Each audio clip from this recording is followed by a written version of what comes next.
मुस्लिम हरम की पासबानी के लिए नील के साहिल से लेकर ताब खा के काशगर।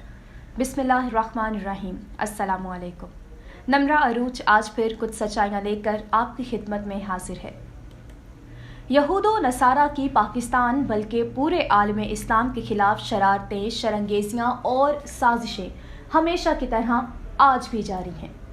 अंग्रेज़ पाकिस्तान जैसे अलग खित्ते के बिल्कुल हक में नहीं थे। हजारों बरस मुसलमानों ने उन पर हुक्मरानी की, जबकि वो हमें अपने गद्दारों के बुने हुए जाल में फांस चुके थे, हमें अपना गुलाम बना चुके थे और वो इस हक से किसी सूरत दस्तबरदार होने को तैयार ही नहीं थे। लेकिन कायद आज़म और अल्लामा इकबाल जैसे लीडर और मुफक्किर ने हमारी गुलामी की जंजीरों को तोड़ा और हमें आज़ादी हासिल करने का रास्ता समझाया। तहरीक चली जिसमें जोक दर जोक लोग शामिल होते गए और उनको मजबूर कर दिया एक अलग और खुद मुख्तार मुल्क के लिए। इस्लाम दुश्मन ममालिक की मकारियों, अयारियों और साजिशों का ताना बाना सिर्फ और सिर्फ मुस्लिम कुशी है।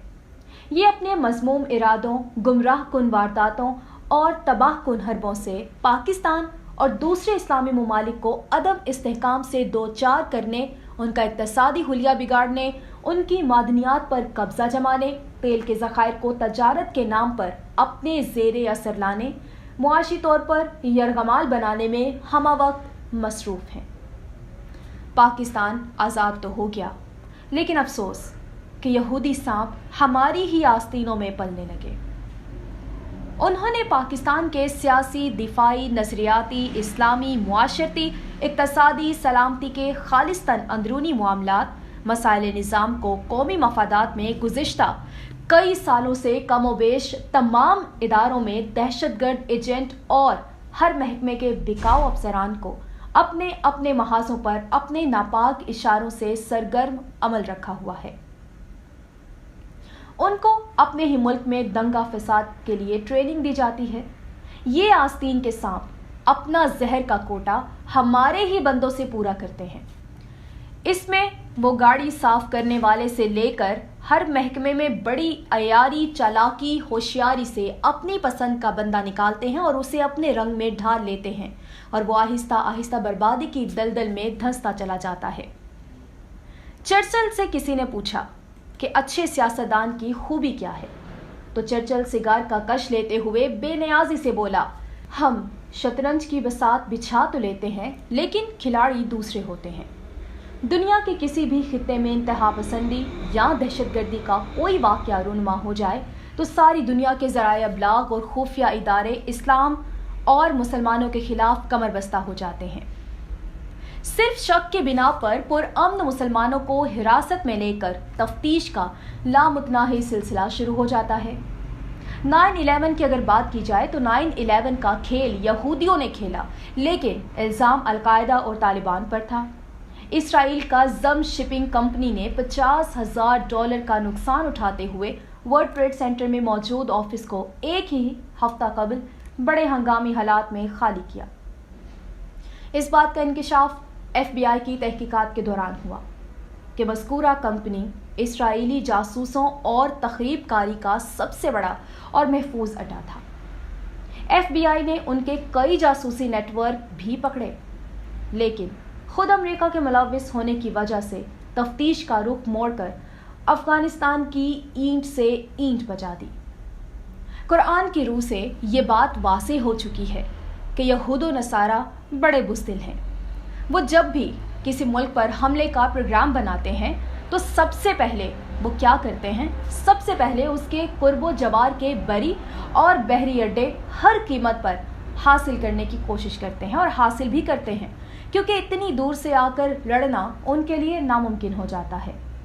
अमेरिका ने 9/11 के बाद अफगानिस्तान पर हमला आवर होने से पहले पाकिस्तान को डरा धमका कर तमाम जंगी सहूलतें हासिल कर लीं और ये उनकी बहुत बड़ी कामयाबी थी। बाज़ आरा के मुताबिक अगर हम उस वक्त उनके सामने सरेंडर ना करते तो हमारा हश्र भी अफगानिस्तान जैसा होता।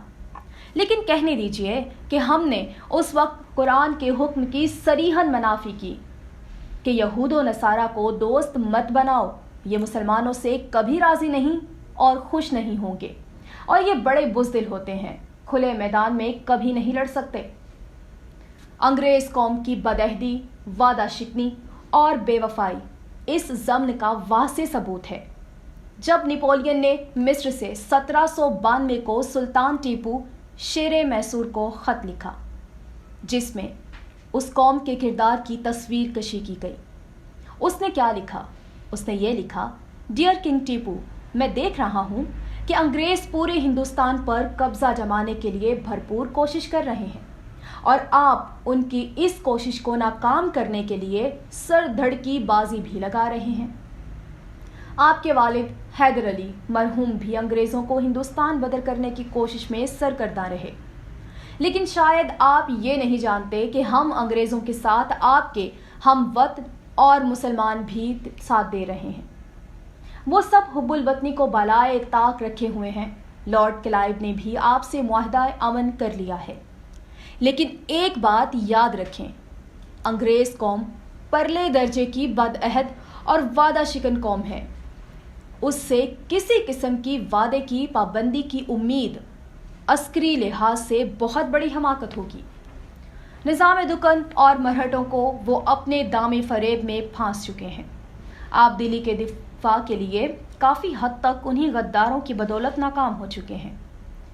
इस खत में नेपोलियन ने दो पहलुओं को उजागर किया, एक यहूद व नसारा पर अंधाधुंध एतमाद, और दूसरा हमारी अपने वतन, अपने मुल्क और अपने दिफा से गफलत। आज हम हर लिहाज से दूसरों के रहमो करम पर हैं, वो हर तरह से हम पर हावी हैं। कर्जों की दबीस तह में चांदी के वर्क की तरह लिपटे हुए हैं। हमें उनके मकाराना खूबसूरत जाल को कुतरना होगा। अपनी पाक सरजमीन को उनके नापाक इरादों से बचाना होगा।